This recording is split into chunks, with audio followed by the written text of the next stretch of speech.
My car got scratched by a generator here. That was probably the worst day ever. I think I've ever been a generator ever.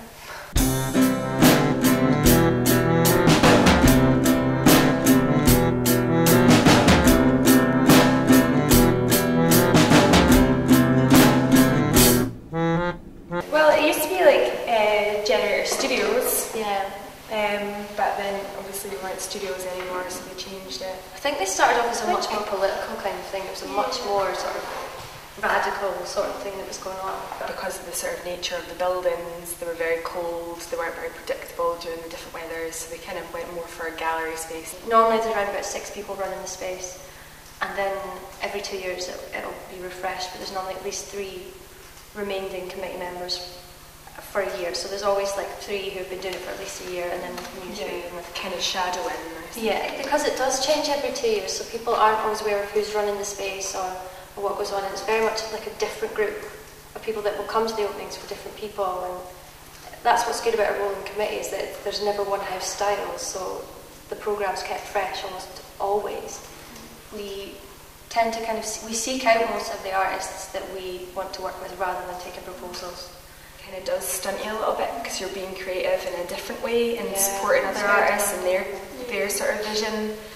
I'm trying to do shows and make work while doing this. It has been much more difficult than making work and not being involved in this.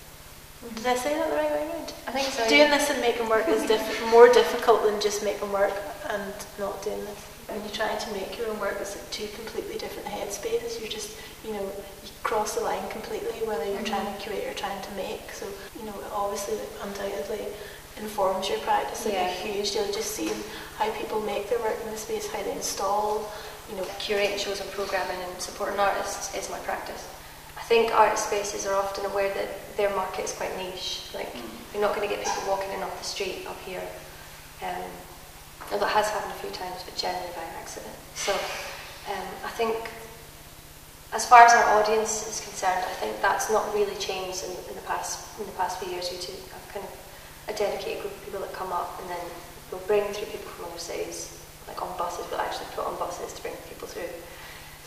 Putting on, young to mid-career artists, that's always going to be relevant. No matter what changes within the city, that's always going to be relevant. And I think how we programme and who we have programmed with all the committees, I think it's a testament to that, because in the past there's been some amazing people like Douglas Gordon, Kate Davis. The point of the whole exchange between us and them is that we can provide them with the money and support and time to make new work. Make sure the artists gain something from it as well. Exactly, make sure they can actually come up and meet people rather than their work just being plonked around various venues and there's no sort of dialogue generated at all. Generated.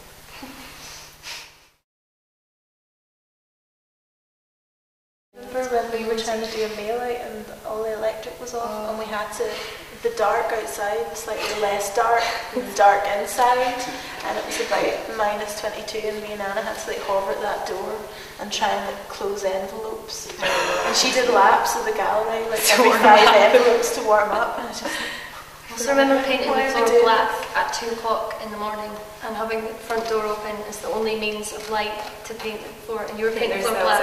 And I was holding onto the door that I'd just painted gloss the day before, and I'd stood there so long holding the door that I'd melted my handprint into it.